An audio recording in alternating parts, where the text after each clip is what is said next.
Bonjour à tous et bienvenue donc dans ce nouveau webinaire. Donc, je suis Morgane Nuel, donc c'est moi qui animerai la présentation. Donc, je suis chargée de clientèle professionnelle au sein du laboratoire Norsan.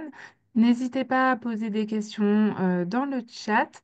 Pour l'organisation, on va commencer par faire une très brève présentation de Norsan et ensuite je laisserai la main à Solène donc qui se présentera et qui donc commencera sa présentation euh, donc sur le rôle de l'alimentation et des compléments en soutien à la santé mentale. Donc pour commencer, donc le laboratoire Norsan, pour ceux qui ne nous connaissent pas, donc nous sommes un laboratoire d'origine norvégienne, donc créé en 2013 à Berlin. Notre fondateur est norvégien mais il s'est installé à Berlin. Euh, Nous sommes spécialisés donc, dans les produits qui sont 100% naturels, donc des oméga 3 marins type EPA, DHA, qui sont présents dans nos produits sous forme de triglycérides, d'où le 100% naturel. Et on s'est développé donc, un peu partout en Europe, mais principalement donc, dans les pays germanophones, donc Allemagne, Suisse, Autriche et également principalement donc en Pologne, en Italie, France, Belgique, Luxembourg et plus récemment donc en Espagne, au Danemark, en Slovénie et dans quelques pays de l'Est. Norsan, donc c'est actuellement la première marque d'oméga 3 dans les pharmacies allemandes, donc ça c'est très important.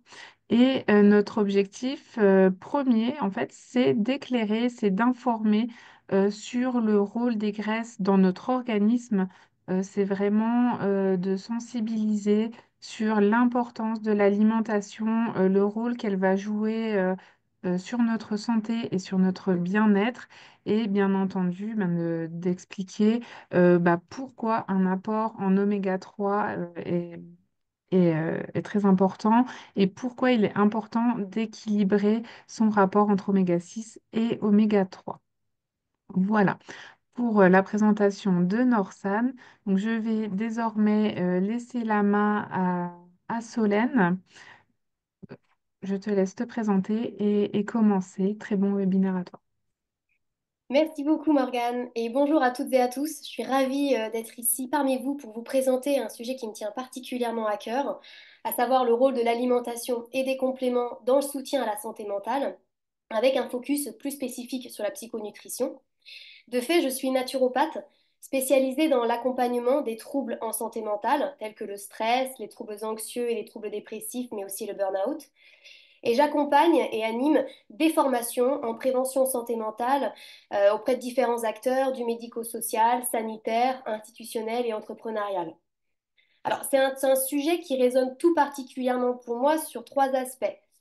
D'un point de vue personnel, je suis aidante accompagnant des proches qui sont concernés par des troubles psychiques. Et puis, d'un point de vue professionnel, je présente une expérience de plus de 10 ans dans la prévention santé mentale et santé publique. C'est au cours de justement ces expériences professionnelles qu'a commencé à émerger mon désir de me former plus spécifiquement à toutes ces approches alternatives en soutien à la santé mentale. C'est la raison pour laquelle, d'un point de vue académique, je continue à me former constamment et régulièrement sur toutes ces problématiques. Et je suis diplômée de la faculté de médecine de Nantes sur les soins de réhabilitation en santé mentale et me suis en parallèle formée auprès du docteur Guillaume Font, qui est une figure inspirante dans le domaine de la psychonutrition.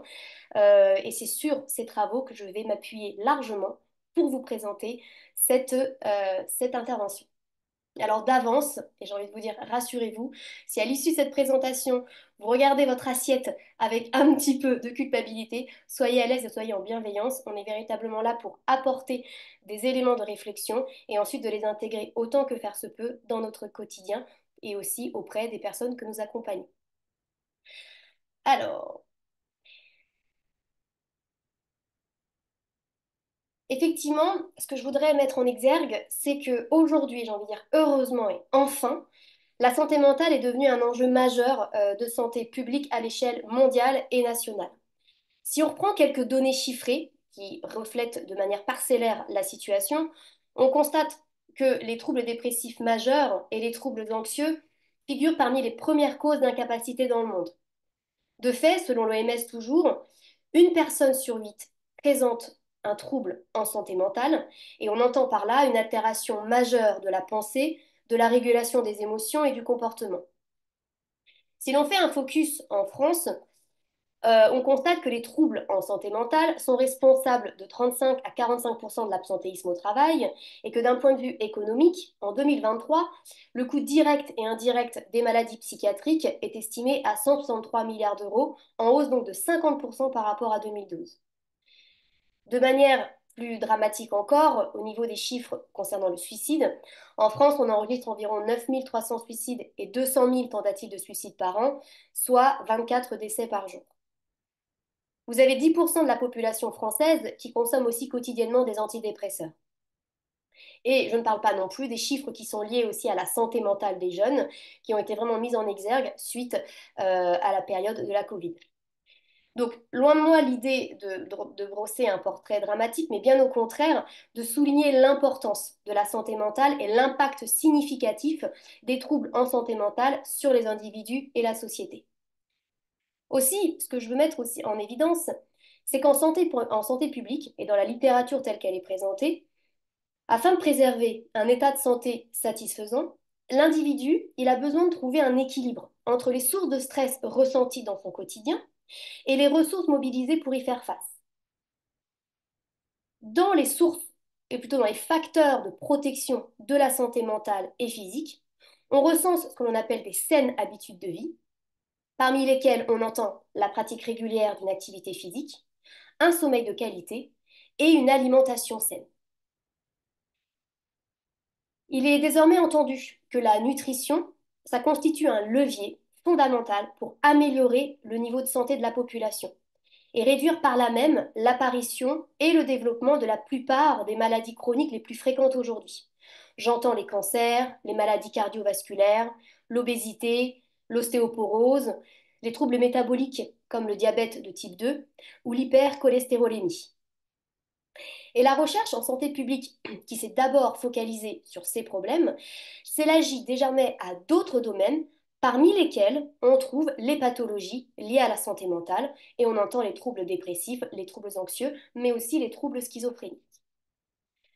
Ce qui fait que s'il est aujourd'hui difficile de décrire tous les mécanismes biologiques en fait, qui sont capables d'exprimer les effets complexes de la nutrition sur la santé, vous avez, et c'est l'objet de cette présentation, de nombreuses études épidémiologiques qui permettent d'établir qu'une alimentation suffisante, équilibrée et diversifiée exerce une action préventive quant au développement de certaines pathologies. Et c'est donc dans ce cadre qu'est apparue la discipline psychonutrition, que l'on appréhende comme à la croisée de la nutrition, de la psychologie et de la psychiatrie. Je regarde si ma slide, voilà, veut bien défiler. Alors, on en entend effectivement aujourd'hui de plus en plus parler. Et comme je vous le disais, moi je m'appuie et je salue à ce sujet le docteur Guillaume Font, qui est une figure de proue dans l'approche de la psychonutrition. Et de fait, on la présente comme un domaine émergent qui explore vraiment le lien entre nutrition et santé mentale. Elle repose sur le fait que l'alimentation, en fait, ça peut moduler des mécanismes biologiques essentiels tels que l'inflammation, la neurotransmission et l'équilibre du microbiote intestinal. Et ça contribue de facto à améliorer l'humeur, la cognition et le bien-être global. Donc, vous le voyez, ça questionne en cela la nécessité d'intégrer l'alimentation, mais dans une démarche d'accompagnement complémentaire aux traitements médicamenteux et psychothérapeutiques pour prévenir et accompagner les individus concernés par des troubles en santé mentale. Et de manière plus large, ça vient questionner les habitudes de vie, les comportements alimentaires et les modes de vie. Alors, au niveau des bases de la psychonutrition, celle-ci s'appuie sur des axes biologiques fondamentaux, et on va pouvoir un petit peu décliner ça, je vais vous présenter ça tout au long de cette intervention, avec notamment l'axe intestin-cerveau. On en parle aujourd'hui beaucoup, et l'idée c'est vraiment de comprendre que l'état de notre microbiote intestinal, il peut moduler notre stress, nos troubles anxieux et dépressifs, avec la mise en évidence de 4 voies qui fonctionnent en synergie pour maintenir l'équilibre. On verra ça un petit peu après, mais la voie du nerf vague, la voie des neuropeptides, la voie du système immunitaire et la voie du stress. Un autre axe biologique fondamental à prendre en considération, quand on parle aussi de la psychonutrition, c'est le focus sur les neurotransmetteurs, à l'instar de la sérotonine, qui est produite en grande partie dans l'intestin et qui dépend de nutriments spécifiques issus de l'alimentation. Vous avez aussi l'inflammation systémique, qui lorsqu'elle est chronique, elle peut contribuer au développement des troubles en santé mentale. Alors, sans plus tarder, je vous propose que nous fassions un focus spécifique sur les bases scientifiques du lien entre alimentation et santé mentale. Sans rentrer trop dans les détails, je vous rappelle simplement que le microbiote intestinal, on le définit comme une sorte de paquet qui pèse jusqu'à 1,5 kg de bactéries qui vont tapisser notre intestin, de l'intestin grêle jusqu'au côlon, et qui est très important pour le métabolisme des nutriments et de facto le métabolisme du cerveau. Ce qu'il faut retenir, quand on parle en tous les cas de l'axe intestin-cerveau, c'est l'idée d'un système bidirectionnel de communication entre notre système nerveux central et le système nerveux entérique. C'est le système nerveux autonome qui contrôle le système digestif, aussi bien pour l'activité motrice que pour les sécrétions et la vascularisation. Et cette interaction complexe, et c'est ça qui est extrêmement passionnant, elle influence profondément en fait notre humeur, notre réponse au stress et nos fonctions cognitives. Cet axe intestin-cerveau, il est donc composé de 4 principales voies qui relient ces 2 éléments et qui impliquent des interactions chimiques, hormonales et neurologiques. La première voie, donc c'est la voie neurologique qui renvoie au nerf vague. Le nerf vague, c'est la principale voie de communication directe entre l'intestin et le cerveau. On a 80% des informations qui sont dites afférentes, c'est-à-dire qu'elles vont de l'intestin vers le cerveau. Et elles transmettent des signaux sensoriels provenant des organes digestifs au cerveau, notamment donc sur l'état du microbiote, le mouvement intestinal, les dysbioses, donc les déséquilibres du microbiote intestinal, et les rapports à la digestion. Le deuxième axe concerne la voie endocrinienne, donc les hormones. De fait, l'intestin produit ce que l'on appelle des peptides gastro-intestinaux et qui vont agir comme des hormones en influençant l'appétit, la satiété et l'humeur. L'humeur. De même, le microbiote, il est impliqué dans la synthèse des neurotransmetteurs essentiels, tels que la sérotonine, ce que j'ai pu brièvement évoquer en préambule, et on sait qu'on a près de 90% de la sérotonine corporelle qui est produite dans l'intestin. Et ce neurotransmetteur, il est central dans la régulation de l'humeur et du bien-être. Mais vous avez aussi le GABA, acide gamma-aminobutyrique, qui est responsable de la réduction de l'anxiété et du stress, et dont la production peut être influencée par des bactéries spécifiques que l'on retrouve dans le microbiote, à l'instar des lactobacillus et du bifidobacterium. La dopamine, associée à la motivation et au plaisir, et qui est également partiellement modulée par le microbiote. Et vous avez aussi les hormones de stress, à l'instar du cortisol, qui sont produites par l'axe hypothalamus-hypophyso-surrénalien, qu'on entend communément plus sous le terme de HHS, et qui va impacter également la communication entre l'intestin et le cerveau. Et du coup, l'exposition au stress, elle va induire une activation du cortex préfrontal qui va générer la diffusion du cortisol dans le sang par le couple hypothalamus-hypophyse. La troisième voie, c'est la voie immunitaire. J'entends plus précisément l'inflammation et les cytokines. Pour rappel, notre intestin, c'est un acteur clé du système immunitaire. Vous avez 70% des cellules immunitaires du corps qui résident dans le tissu lymphoïde associé à l'intestin. Donc en cas de déséquilibre du microbiote ou de ce qu'on appelle la perméabilité intestinale, des molécules pro-inflammatoires, appelées cytokines, peuvent être libérées et atteindre le cerveau. Et donc cette inflammation systémique, elle est associée à des troubles en santé mentale, à l'instar des troubles dépressifs et des troubles anxieux. Et pour terminer sur notre dernière voie reliant le microbiote au cerveau, vous avez la voie métabolique.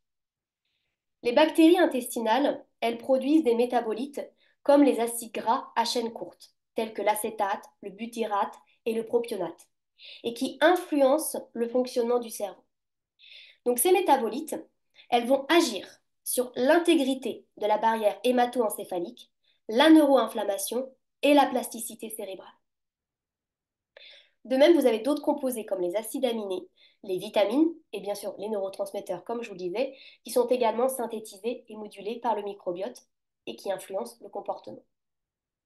Donc, ce petit rappel, c'était vraiment pour qu'on commence vraiment à saisir l'importance du microbiote intestinal et surtout ses liens fondamentaux dans l'axe intestin-cerveau. Mais si on en revient aussi à notre sujet initial, qui est le rapport entre l'alimentation, les compléments alimentaires en soutien en santé mentale, il est bon de se questionner sur l'impact de l'axe intestin-cerveau sur l'humeur, sur les troubles en santé mentale. Et j'en profite d'ailleurs à ce sujet pour vous dire que tous les éléments que je cite et les ressources, vous les retrouverez bien entendu à la fin de la présentation, avec une bibliographie conséquente, mais j'ai préféré ne pas tous vous citer sur les slides pour soulager un petit peu le contenu de celle-ci. En tous les cas, concernant l'axe intestin-cerveau sur l'humeur, vous avez plusieurs études qui montrent qu'un déséquilibre du microbiote, qu'on appelle dysbiose, est associé à des troubles de l'humeur, notamment les troubles dépressifs. Une partie de l'explication réside dans le fait que la présence insuffisante de bactéries productrices d'acides gras à chaîne courte va limiter la production de molécules anti-inflammatoires protectrices pour le cerveau. Concernant la réponse au stress et là encore le rôle du microbiote, on a parlé brièvement un petit peu en amont de l'axe hypothalamus-hypophyso-surrénalien, l'axe HHS. Celui-ci régule la réponse au stress. Et de facto, il est influencé par l'état de l'intestin. Donc une dysbiose, elle peut entraîner une suractivation de l'axe HHS et augmenter par conséquent les niveaux de cortisol, l'hormone de stress. Donc les bactéries intestinales, elles influencent directement la sensibilité au stress en modulant l'expression des récepteurs au cortisol dans l'hypothalamus. Et concernant aussi, ça qui est aussi très intéressant via la psychonutrition, l'influence sur les fonctions cognitives, les bactéries intestinales, elles influencent la plasticité synaptique et la neurogénèse dans l'hippocampe. L'hippocampe, pour rappel, c'est une région clé pour la mémoire et pour l'apprentissage. Donc une alimentation déséquilibrée, et on verra un petit peu plus tard ce que ça veut dire, elle altère le microbiote et elle peut altérer les performances cognitives. Ce qui fait qu'il y a un lien qui se fait aussi avec les maladies neurodégénératives et des déséquilibres du microbiote peuvent être associés à des maladies à l'instar d'Alzheimer ou de Parkinson. Donc voilà pour un petit peu l'axe intestin-cerveau. Encore une fois, on pourrait en parler pendant des heures, mais je préfère vraiment vous circonscrire avec quelques éléments conceptuels et puis à l'occasion, après, vous réenvoyer vers des ressources qui vous permettront d'enrichir votre connaissance, même j'imagine qu'elle est déjà bien solide à ce sujet. Et je voudrais attirer votre attention désormais sur les neurotransmetteurs et leurs précurseurs alimentaires, puisque j'ai eu l'occasion de vous en parler brièvement dans cet axe, mais concrètement, quel est leur impact, quel est le lien avec l'alimentation? De fait, les neurotransmetteurs, ce sont des messagers chimiques essentiels au fonctionnement cérébral. Et les littératures mettent en exergue leur influence par l'alimentation. Donc en d'autres termes, les nutriments qui sont présents dans notre assiette, ils vont fournir les précurseurs nécessaires à leur synthèse et les cofacteurs qui catalysent les processus biochimiques. Aussi, je vous propose de manière synthétique de mettre en exergue les neurotransmetteurs les plus étudiés, à savoir la sérotonine et la dopamine, avec leurs précurseurs respectifs, le tryptophane et la tyrosine, ainsi qu'un petit focus sur les vitamines du groupe B qui jouent un rôle clé dans les transformations. Alors, effectivement, tryptophane, production de sérotonine. La sérotonine, c'est un neurotransmetteur central à la régulation de l'humeur, du sommeil et de l'appétit. Et de fait, le tryptophane est le précurseur direct de celle-ci. On le retrouve dans les aliments à l'instar du riz complet, des produits laitiers, des œufs, viande, poissons, fruits à coque, chocolat noir, bananes, levure de bière, et encore la liste est loin d'être exhaustive. Concernant la dopamine et la tyrosine, dopamine, c'est un neurotransmetteur clé dans la régulation de la motivation, du plaisir et de l'attention. Et du coup, la tyrosine est le précurseur de celle-ci, et on la retrouve dans les aliments riches en protéines, à l'instar des viandes, des poissons, des œufs, des graines et des produits laitiers. J'attire votre attention sur le fait qu'une carence en tyrosine, elle peut donc réduire la synthèse de dopamine et donc impacter la motivation et la régulation émotionnelle. Tout l'intérêt justement de travailler à l'équilibre de son assiette pour pouvoir apporter tous les nutriments dont nous avons besoin. Si l'on fait un focus aussi sur les cofacteurs, les vitamines du groupe B jouent un rôle transversal dans la synthèse des neurotransmetteurs. Pour rappel, la vitamine B6, elle est impliquée dans la production de sérotonine, de dopamine et de GABA. Et du coup, sa carence peut entraîner une irritabilité, des tendances dépressives ou des troubles de l'attention. La vitamine B9, ou acide folique, est cruciale pour la méthylation et la régulation des cycles biochimiques qui sont liés aux neurotransmetteurs. La vitamine B12, essentielle aussi pour la santé des nerfs et la production de méthionine, une molécule qui est vraiment importante pour l'équilibre neurochimique. Vous avez aussi les oligoéléments, avec les minéraux tels que le magnésium, le zinc et le fer, qui ne sont pas que seulement des cofacteurs enzymatiques, mais qui sont aussi des modulateurs de l'efficacité des cycles métaboliques neuronaux. Donc, c'est-à-dire qu'ils sont utiles aux réactions biochimiques nécessaires au bon fonctionnement du cerveau. Et les minéraux, en gros, ils modulent ces cycles en influençant la rapidité, l'efficacité et la régularité de ces processus. Donc, on comprend de manière vraiment conceptuelle, et après tout l'intérêt de voir comment, dans notre assiette, on peut répondre à ces besoins, la synthèse des neurotransmetteurs, elle dépend étroitement de la qualité de notre alimentation, tant au niveau des acides aminés précurseurs que des cofacteurs qui sont nécessaires aux réactions enzymatiques. D'où l'intérêt d'une alimentation qui renvoie à des apports en protéines, à des vitamines du groupe B, à des oligoéléments, en vue de favoriser une production optimale de neurotransmetteurs. Ce qui nous amène du coup au dernier, si ma slide veut bien apparaître, voilà, au dernier point fondamental quand on parle aussi de la psychonutrition, donc on renvoie à ces problématiques, qui est l'enjeu de lutter et de prévenir l'inflammation et le stress oxydatif. On en parle beaucoup aujourd'hui dans la littérature, ça fait partie de nos objectifs d'accompagnement de prévenir celle-ci. Et de fait, la littérature met en exergue qu'une alimentation dite déséquilibrée peut provoquer une inflammation chronique de bas grade, c'est-à-dire qui affecte directement le fonctionnement du cerveau. On le verra ensuite, mais juste retenir cette idée, que les aliments ultra transformés, riches en sucre, en graisse trans, ils aggravent l'inflammation. Tandis que les aliments anti-inflammatoires, que l'on verra ensuite par la suite, protègent le cerveau. Et vous avez notamment des marqueurs inflammatoires élevés que l'on peut retrouver chez les patients souffrant de dépression majeure, à savoir la protéine C réactive, la CRP.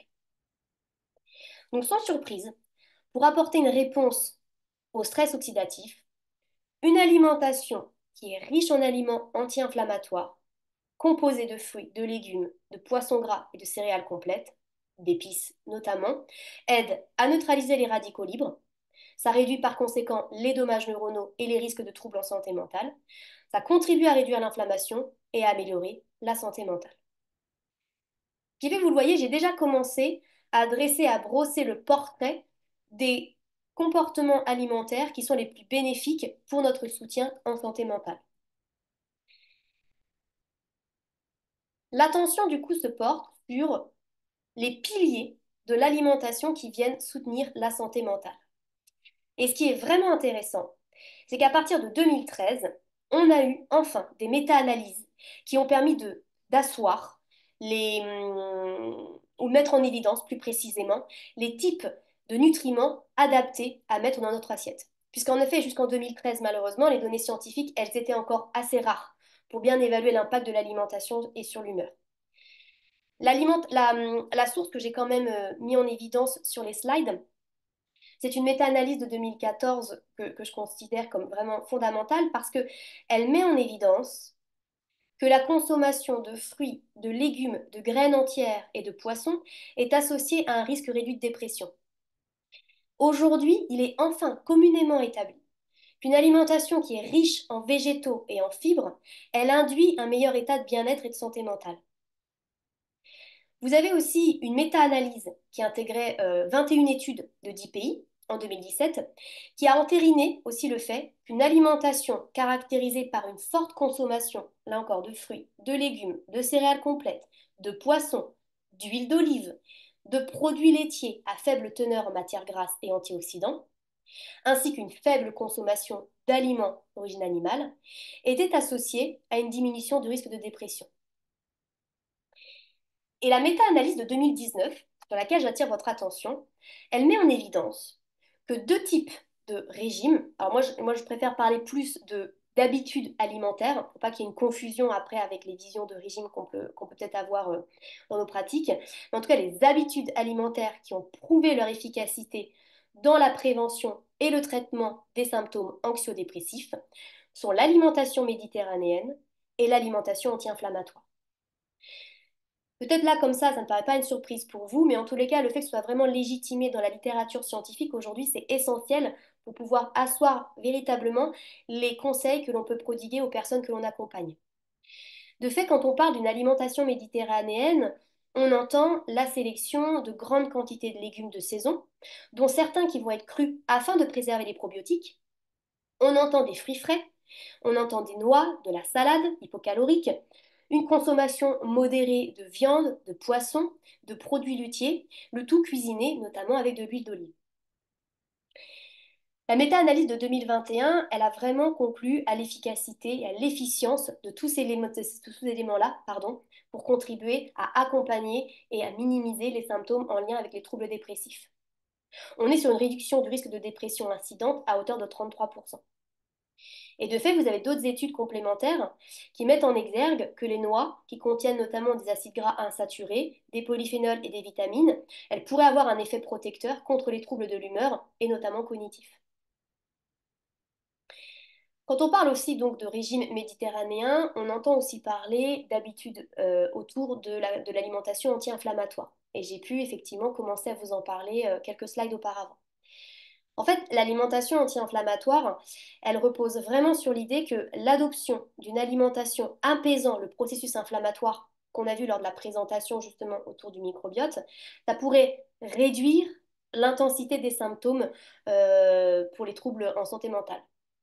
Et à ce titre, ce régime alimentaire, il pourrait constituer un bon levier pour accompagner les personnes qui souffrent d'une dépression dont l'origine pourrait être inflammatoire.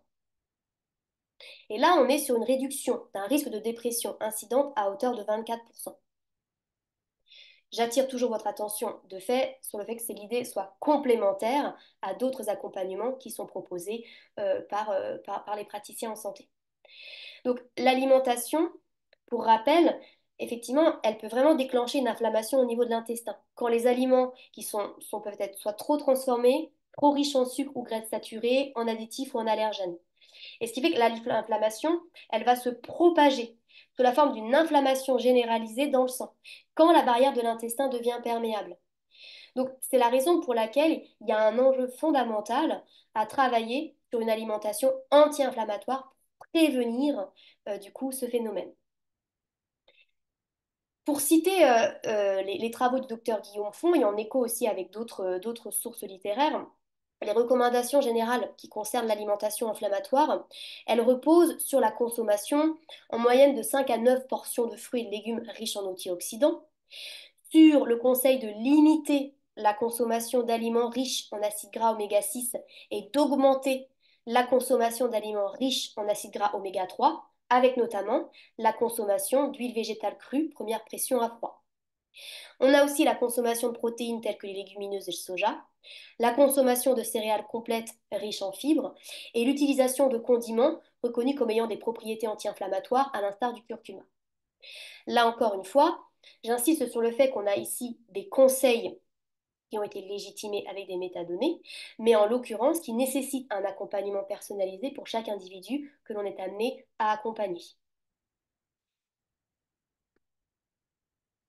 Aussi, je voudrais faire un focus spécifique dans les nutriments sur les types justement de nutriments qui sont essentiels et qui sont notamment fondés sur les recommandations de deux organismes, la WSBP et la CANMAT. Alors la WFSBP, c'est la World Federation of Societies of Biological Psychiatry, c'est pas facile à dire, et le CANMAT, c'est le Canadian Network for Mood and Anxiety Treatments. Là encore, je vous cite ces références et je vous invite à les puiser sur leurs écrits puisque c'est vraiment passionnant et que par faute de temps, je n'ai pas largement la possibilité de tout vous expliquer. Donc là, je vous fais vraiment une synthèse assez rapide.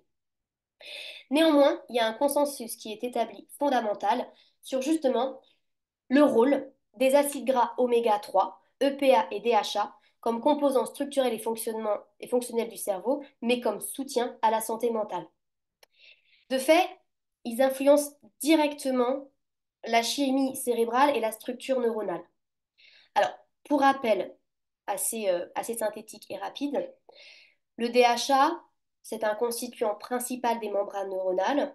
Il va assurer leur fluidité et la transmission efficace des signaux nerveux. Et le DHA, il est particulièrement abondant dans le cortex cérébral, qui est vraiment la région du cerveau impliquée dans la prise de décision et les émotions. Vous avez le PA, qui est moins présent structurellement que le DHA, mais qui exerce principalement une action anti-inflammatoire. Et de fait, il va moduler la production de cytokines inflammatoires, dont les niveaux élevés seraient associés à des symptômes dépressifs. Ce qui fait que si on fait un focus spécifique sur les oméga 3 dans les troubles en santé mentale, on constate que pour les troubles dépressifs, et la littérature le met en exergue, les oméga 3 participent du processus de réduction de l'inflammation cérébrale. L'inflammation chronique, pour rappel, et c'est ce qu'on a vu, c'est un facteur majeur dans la physiopathologie de la dépression. Donc l'EPA va réduire la production de cytokines pro-inflammatoires qui peuvent altérer les circuits cérébraux qui sont liés à l'humeur. Mais un deuxième élément fondamental, c'est que les oméga 3, ils vont augmenter la fluidité des membranes neuronales. Et donc, ils vont favoriser l'interaction des récepteurs avec les neurotransmetteurs clés, tels qu'on l'a vu, la sérotonine et la dopamine.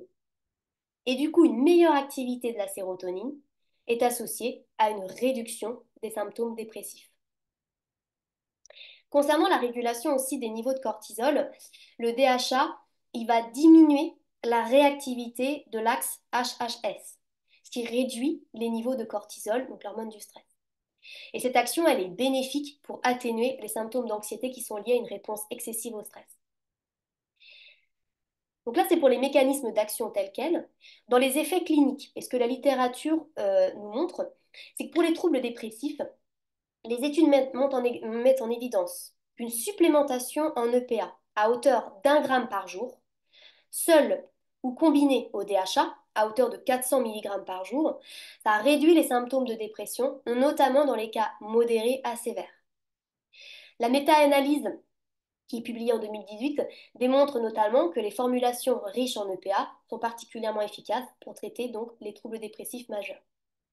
Et les effets sont d'autant plus renforcés quand les oméga 3 sont associés aux traitements conventionnels comme les antidépresseurs. C'est la raison pour laquelle je réinsiste sur la nécessité de travailler toujours en complémentarité avec les professionnels de santé et au regard des traitements médicamenteux qui sont déjà établis.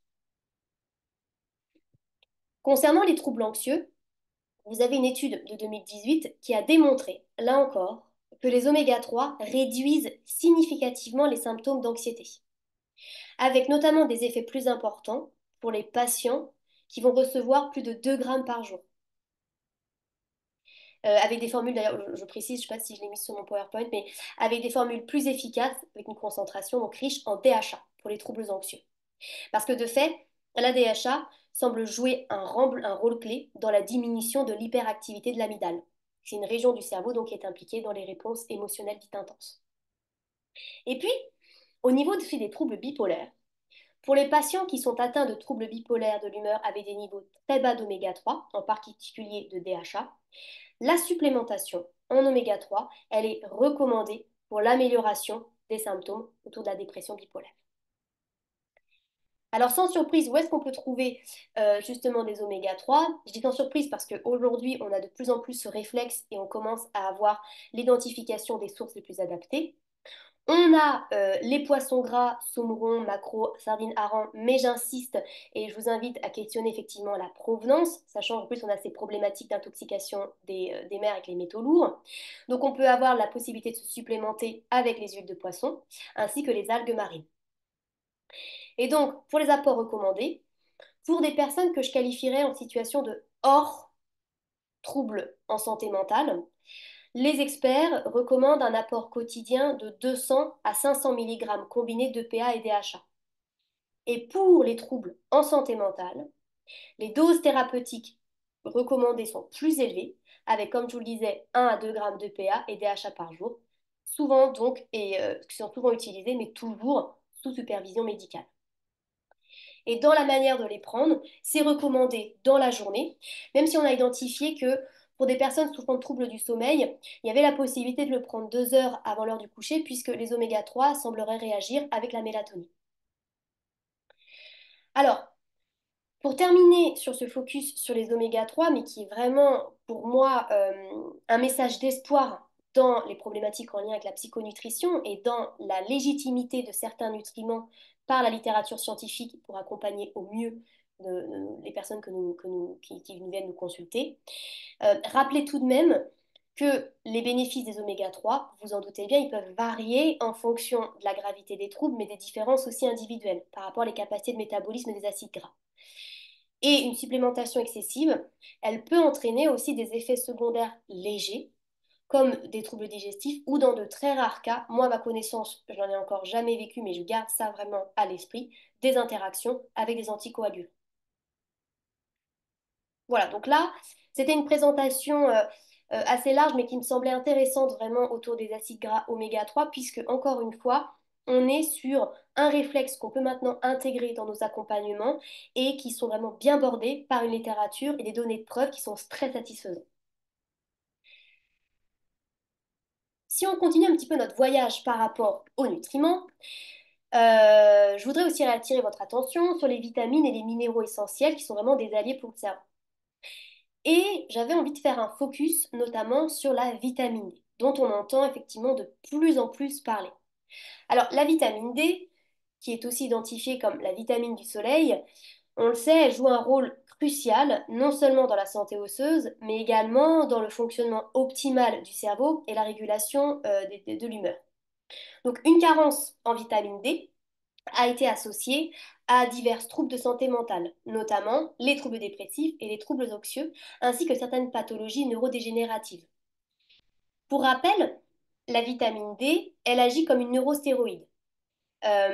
Donc, elle influence aussi directement le système nerveux central et ses principales fonctions, elles incluent la modulation de l'inflammation cérébrale, donc on y revient. La vitamine D, elle contribue effectivement à réduire les marqueurs inflammatoires dans le cerveau et qui sont souvent associés à des troubles en lien avec la santé mentale. Mais aussi la régulation des neurotransmetteurs.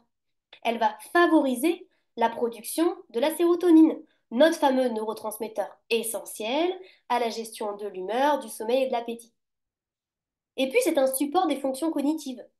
Parce que quand elle agit sur la croissance des neurones et la plasticité cérébrale, la vitamine D, elle peut améliorer les fonctions cognitives à l'instar de l'attention et de la mémoire.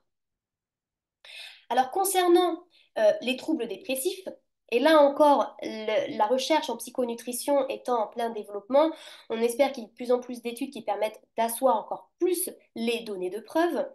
En tous les cas, ce qu'on identifie, c'est qu'il y a des essais cliniques qui ont mis en évidence un lien entre une carence en vitamine D et la prévalence des troubles dépressifs. Pour les troubles anxieux, là encore, bien que les recherches sont encore en développement, certaines données suggèrent qu'une carence en vitamine D, elle peut augmenter la réactivité au stress et favorisant in extenso des états d'anxiété chronique.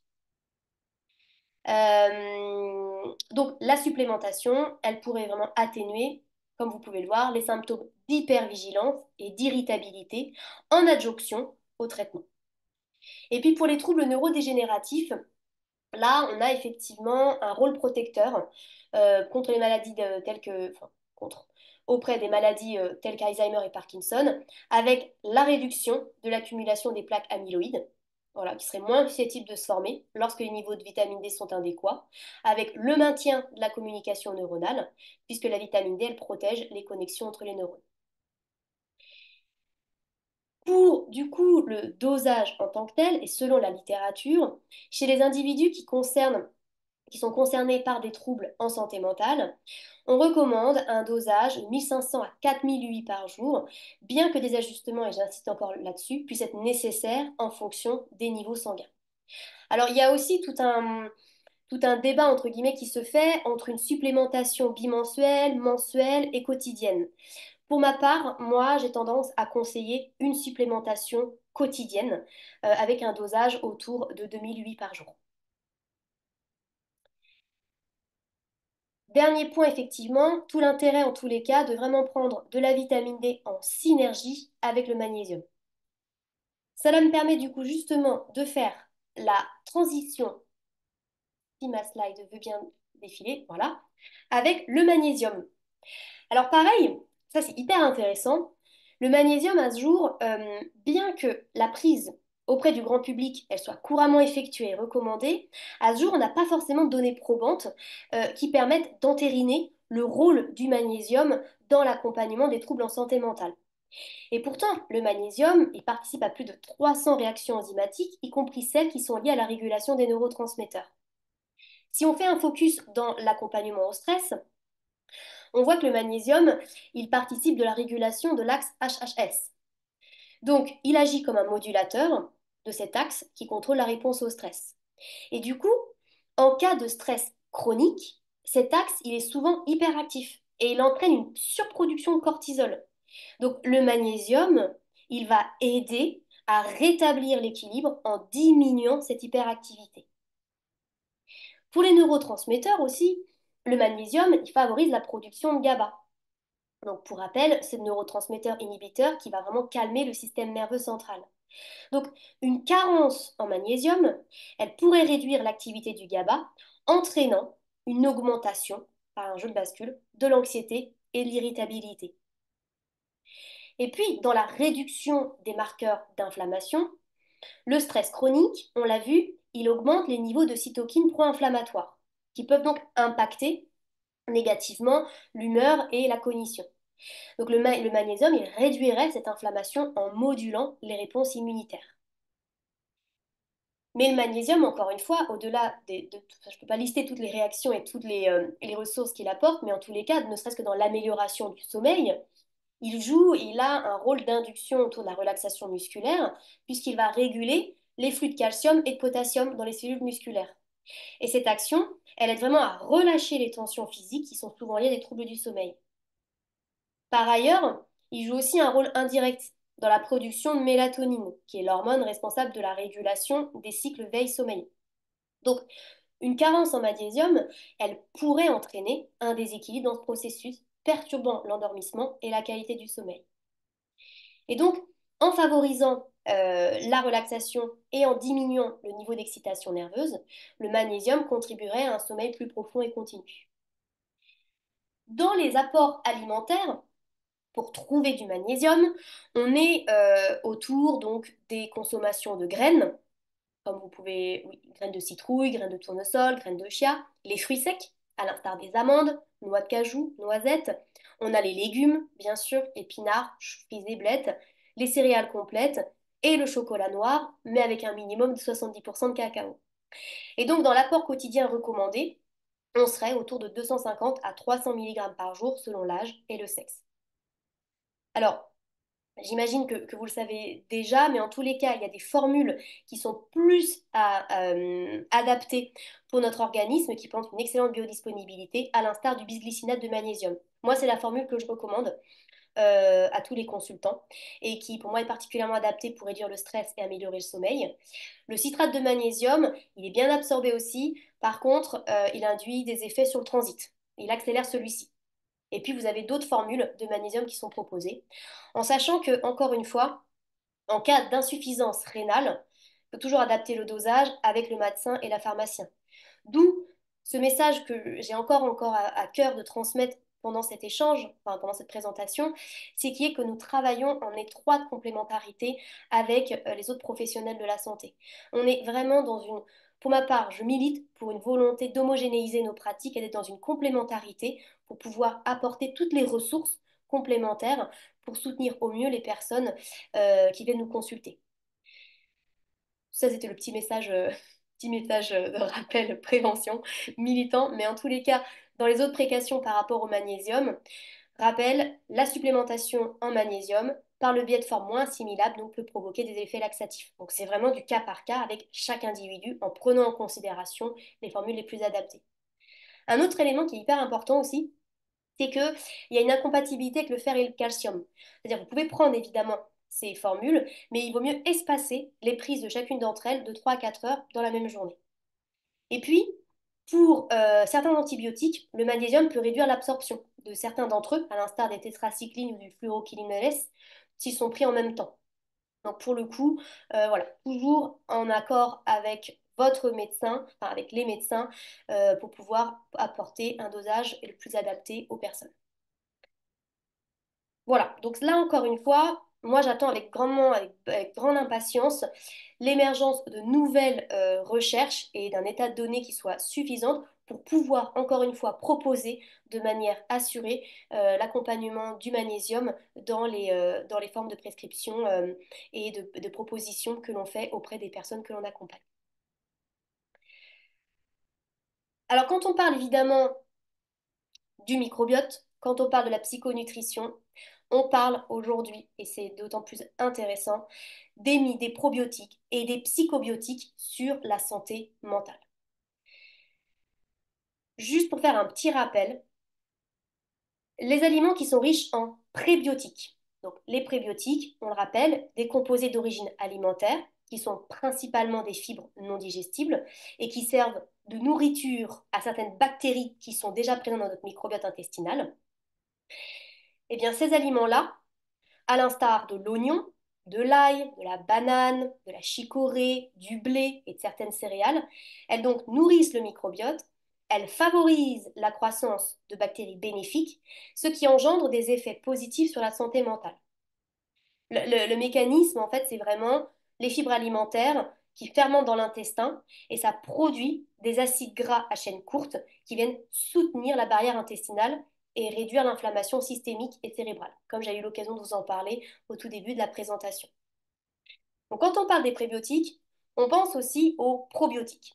Là, les probiotiques, on est vraiment sur des micro-organismes vivants qui sont bénéfiques pour la santé intestinale, pardon, et aujourd'hui, dans la littérature, émerge la question des psychobiotiques, qui est donc une sous-catégorie spécifique des probiotiques et qui aurait un impact direct sur la santé mentale. Ils joueraient du coup un rôle crucial dans l'équilibre entre intestin et cerveau. Donc leur effet sur l'humeur, les troubles anxieux, les fonctions cognitives commencent à être de plus en plus documentés avec des avancées scientifiques récentes. Et donc tout l'intérêt, c'est de pouvoir justement continuer à se former auprès de ces sources. Donc là, je vous ai fait une slide effectivement que je vous commente, euh, mais typiquement, ce qu'il s'agit de retenir quand on parle des probiotiques, les effets clés sur l'intestin, on est vraiment sur la réduction de l'inflammation intestinale, toujours en diminuant cette production de cytokines pro-inflammatoires. On est donc sur le renforcement de la barrière intestinale, la stimulation de la production de mucus et de protéines d'adhérence qui va limiter la perméabilité intestinale. Et puis on est sur l'équilibre du microbiote, donc les probiotiques qui vont limiter la prolifération de bactéries pathogènes en rétablissant une flore bactérienne saine. Alors, à ce jour, on n'a pas d'informations pour dire si les probiotiques, ils ont une efficacité plus importante selon du fait que ce soit des souches vivantes ou des souches lyophilisées. Voilà, donc là, on n'a pas encore des données. J'ai envie de vous dire aussi, ça dépend des réactions lorsque les individus prennent ces fameux probiotiques, les conséquences qu'ils peuvent ressentir au niveau gastrique, etc. Et le cas échéant, la formule la plus adaptée. À titre d'exemple, là, je m'appuie encore une fois sur des retours d'expérience. C'est pas du tout une publicité. Néanmoins, du laboratoire Pilège Lactibiane sont des souches vivantes à température ambiante et il y a un bon retour de satisfaction à ce sujet. pour les psychobiotiques, donc les fameux probiotiques au service de la santé mentale, là, c'est vraiment hyper intéressant parce que dans les mécanismes d'action, on est sur la production des neurotransmetteurs. Donc, certaines souches bactériennes, à l'instar du Lactobacillus rhamnosus ou le Bifidobacterium longum, eux, ils vont produire des précurseurs des neurotransmetteurs, tels que la sérotonine, le GABA, la dopamine. Et ils joueraient aussi un rôle dans la réduction de l'inflammation systémique. Donc, ils peuvent prévenir les altérations des circuits cérébraux qui sont associés aux troubles de l'humeur. Ils participent de la régulation donc, de l'axe HHS. Ils réduisent donc la réponse au stress en modulant la production de cortisol. Et puis, ils concourent à l'amélioration de la neuroplasticité. Donc, les psychobiotiques, ils augmentent les niveaux de BDNF, donc le Brain Derived Neurotrophic Factor, qui est une protéine qui est essentielle à la plasticité synaptique et à la résilience neuronale. Ce qui fait que pour la santé mentale, et si encore une fois on fait une rapide analyse des écrits à ce sujet, vous avez une étude de 2017 qui a montré qu'un supplément de Lactobacillus helveticus et de Bifidobacterium longum, ça réduirait les symptômes de dépression et d'anxiété chez des patients qui souffrent de stress chronique.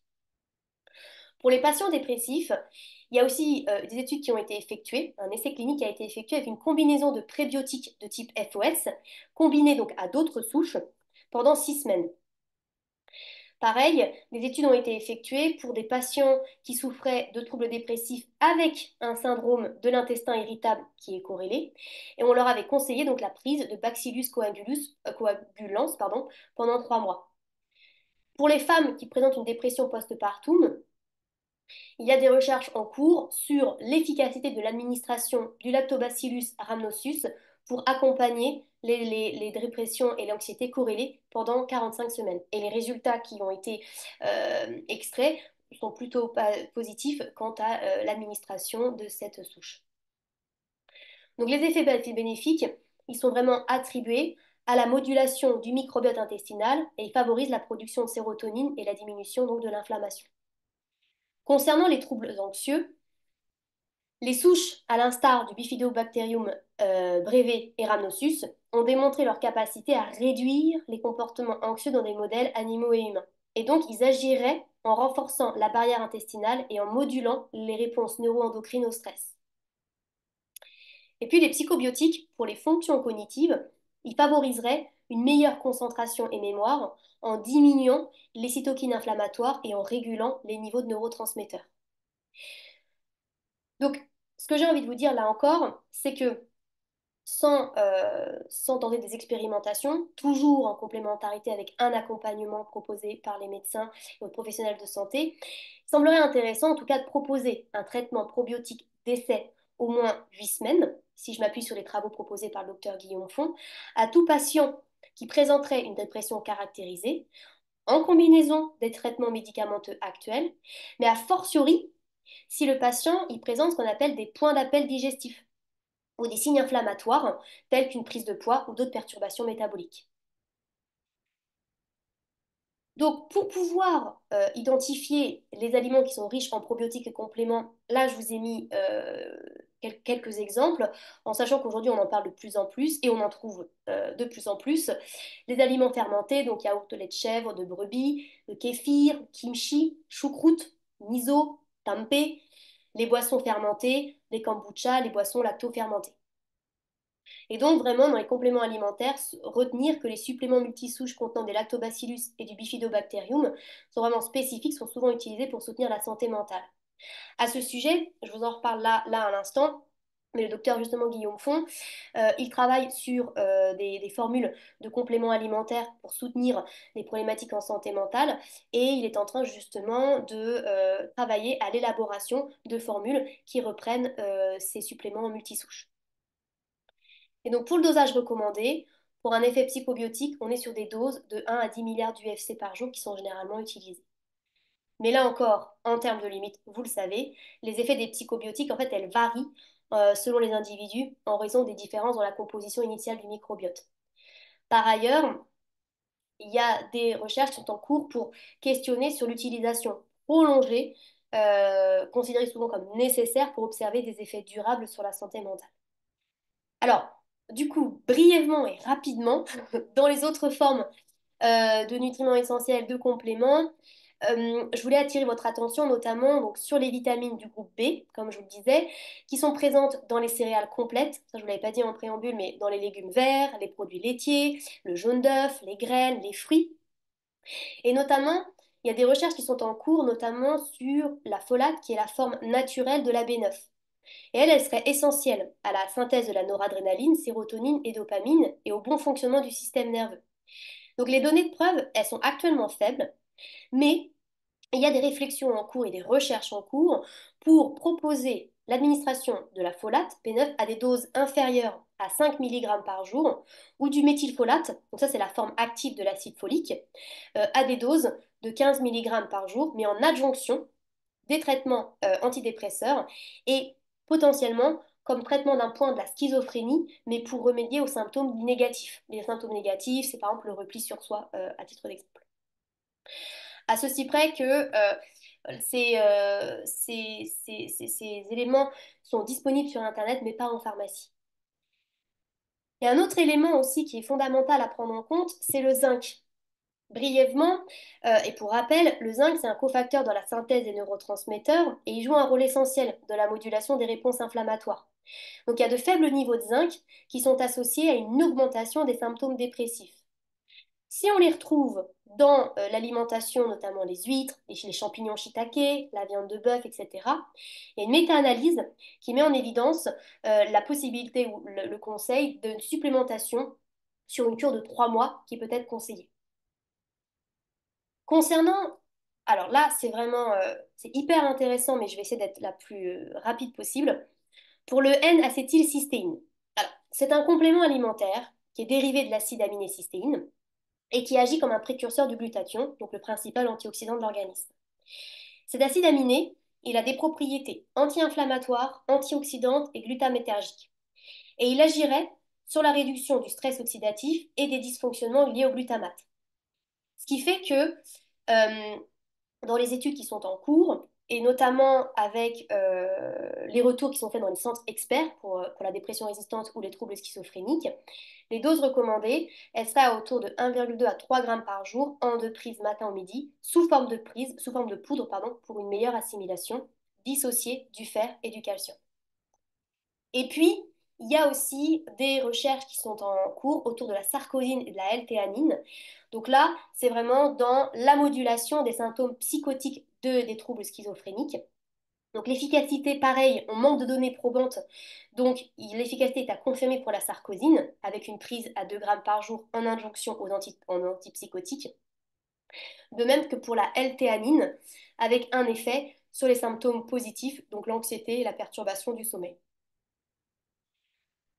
Euh, voilà, donc juste pour conclure, en tous les cas, je suis navrée, c'est un peu une liste à la Prévert, mais ce qu'il faut retenir en tous les cas, c'est que l'utilisation des compléments alimentaires pour soutenir la santé mentale, ça peut offrir des bénéfices significatifs, mais ça nécessite, vous l'avez compris, une approche éclairée et prudente, avec notamment un diagnostic qui est réalisé par un professionnel de santé pour déterminer si la supplémentation elle est justifiée, quel type de complément est le plus adapté, pour identifier les causes sous-jacentes relatives aux troubles en santé mentale et par là même pouvoir apporter la réponse la plus complète possible en termes de ressources à offrir aux personnes accompagnées.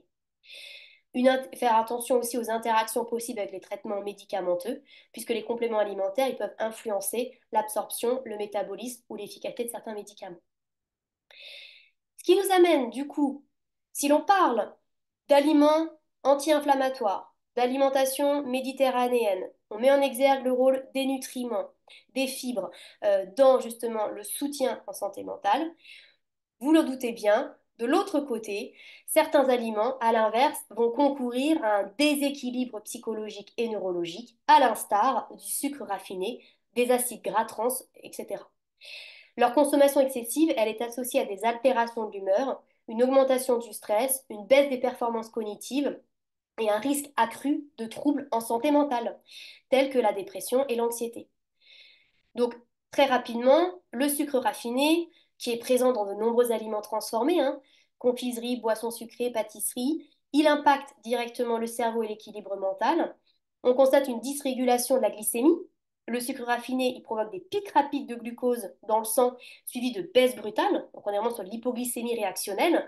Et du coup, ces fluctuations, elles vont affecter directement l'humeur et l'énergie et entraîner irritabilité, fatigue, troubles de la concentration.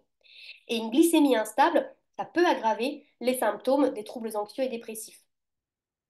Par ailleurs, le sucre raffiné, pour une consommation excessive de sucre, devrais-je dire, ça favorise une inflammation chronique, y compris au niveau cérébral. Et cette inflammation, elle est associée à une diminution de la neuroplasticité et au développement des troubles cognitifs et émotionnels.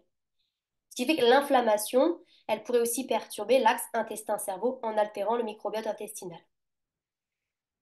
Pour les neurotransmetteurs, un apport élevé en sucre perturbe la production des neurotransmetteurs comme la dopamine et la sérotonine. Et le sucre, aujourd'hui on en parle beaucoup, de cette dépendance qui se fait avec une stimulation excessive des circuits cérébraux de la récompense. Et puis enfin, les études mettent en exergue que des aliments riches en sucre raffiné augmentent le risque de troubles dépressifs et anxieux. Pour les acides gras trans, très rapidement, qu'on retrouve dans les aliments transformés, les fritures industrielles, les pâtisseries, certaines margarines, elles ont non seulement un impact délétère sur la santé cardiovasculaire, mais aussi sur la santé mentale. Puisque là, on est vraiment au niveau de l'inflammation cérébrale, avec l'augmentation de la production de cytokines pro-inflammatoires, la détérioration des membranes cellulaires, avec la perturbation de la structure des membranes neuronales, qui vont affecter la fluidité et la capacité à transmettre des signaux nerveux, et donc in extenso une baisse des performances cognitives et une altération des mécanismes en lien avec la mémoire et la concentration.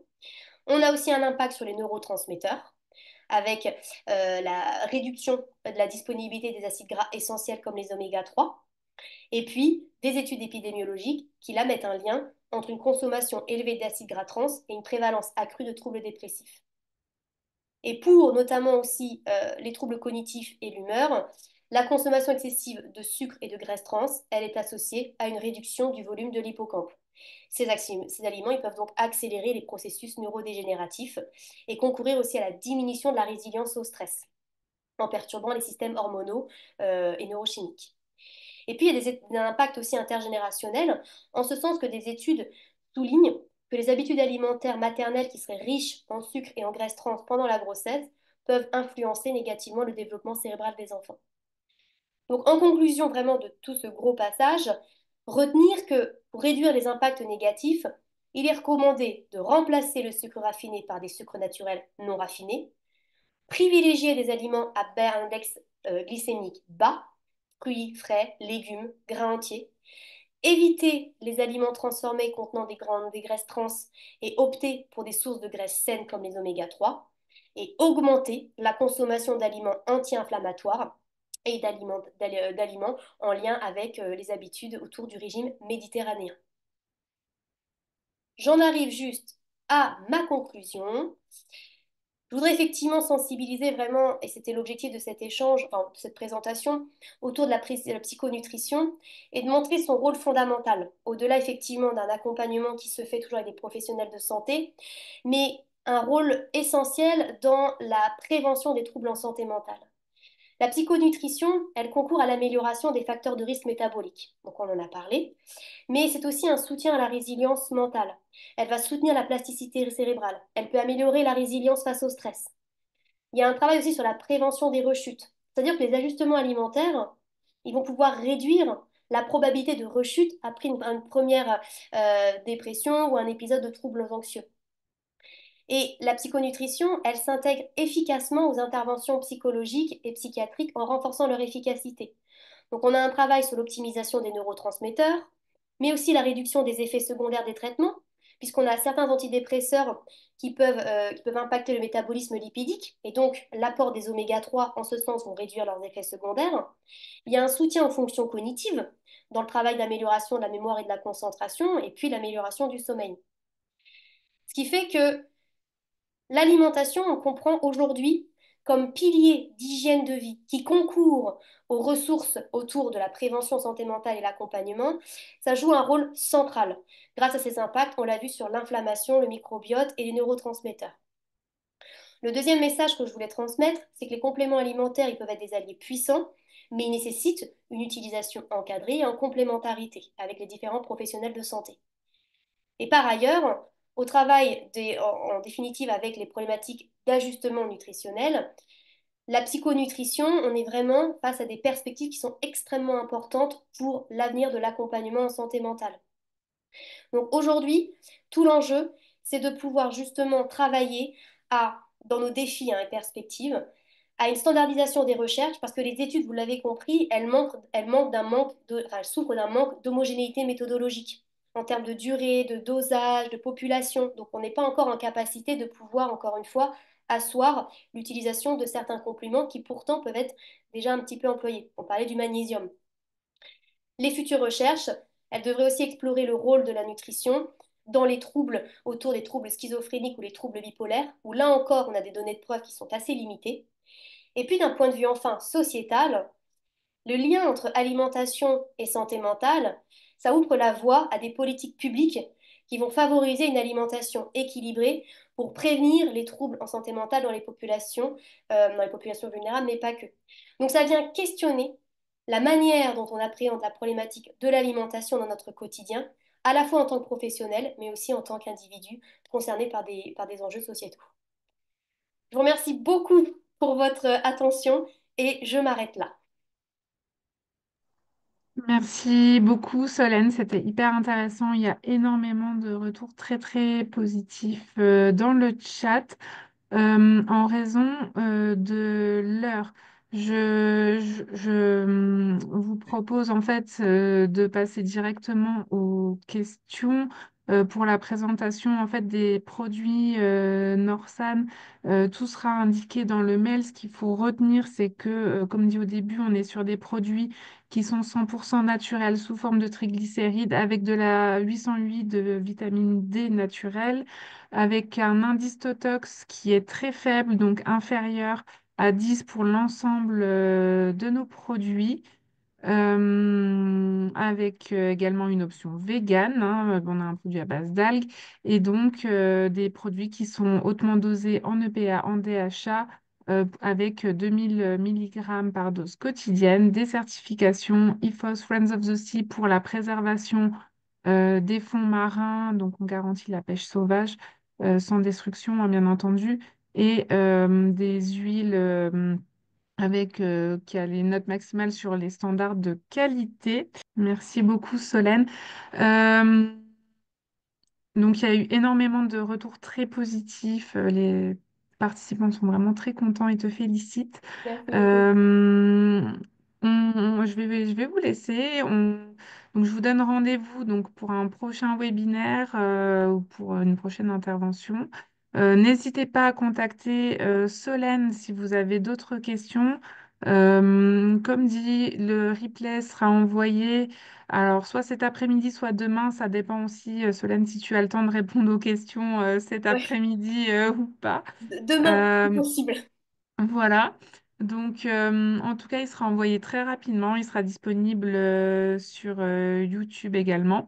Donc, n'hésitez pas à contacter Solène, hein, elle est vraiment disponible si vous avez des questions. N'hésitez pas à nous contacter si vous avez des questions sur Norsan ou sur nos produits. Et Et je voudrais- puis, j'ai plus qu'à Pardon. vous... Oui, Oui, dis-moi, pardon, Solène. juste par des modalités techniques, si vous pouvez m'envoyer des mails, effectivement, ce sera plus pratique pour moi que le téléphone. Et surtout, j'ai aussi des possibilités de faire des visios. Donc, n'hésitez pas après, pour des personnes qui ne sont pas dans le département de Loire-Atlantique, il y a la possibilité de continuer nos échanges de vive voix avec différents supports. Voilà. Merci, Morgane. Ok. C'est bien noté. Mais écoutez, on n'a plus qu'à vous souhaiter une très belle journée. On vous envoie toutes les informations par mail et n'hésitez pas si vous avez besoin. Voilà. Merci. Belle journée à toutes et à tous. Prenez Bonne soin de vous. journée à tous. Au revoir. Au revoir.